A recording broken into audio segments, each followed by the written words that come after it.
السلام علیکم ورحمۃ اللہ وبرکاتہ۔ سورہ سعد کا ترجمہ کنٹینیو کریں گے تلاوت کے ساتھ۔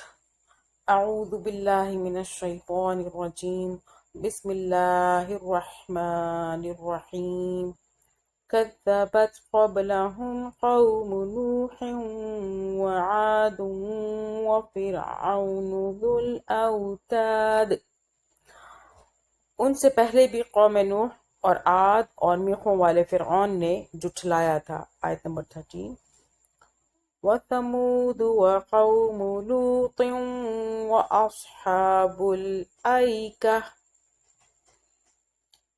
وَأَصْحَابُ الْأَيْكَةِ أُولَئِكَ الْأَحْزَابُ۔ اور ثمود نے اور قوم لوط نے اور ایکا کے رہنے والوں نے بھی یہی بڑے لشکر تھے۔ آیت نمبر 14۔ ان کل الا کذب الرسل فحق عقاب۔ ترجمہ، ان میں سے ایک بھی ایسا نہ تھا جس نے رسولوں کی تکذیب نہ کی ہو، بس میری سزا ان پر ثابت ہو گئی۔ آیت نمبر 15۔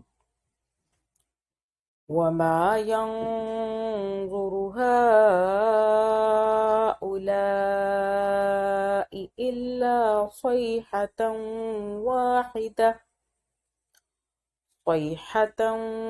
وَاحِدَةً مَّا لَهَا مِن فَوَاقٍ۔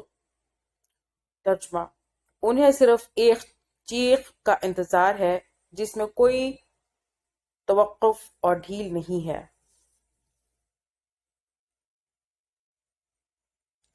اللہم صلی علی محمد وعلی آل محمد۔ اللہم ربنا آتنا فی الدنیا حسنۃ وفی الآخرۃ حسنۃ وقنا عذاب النار۔ آمین ثم آمین۔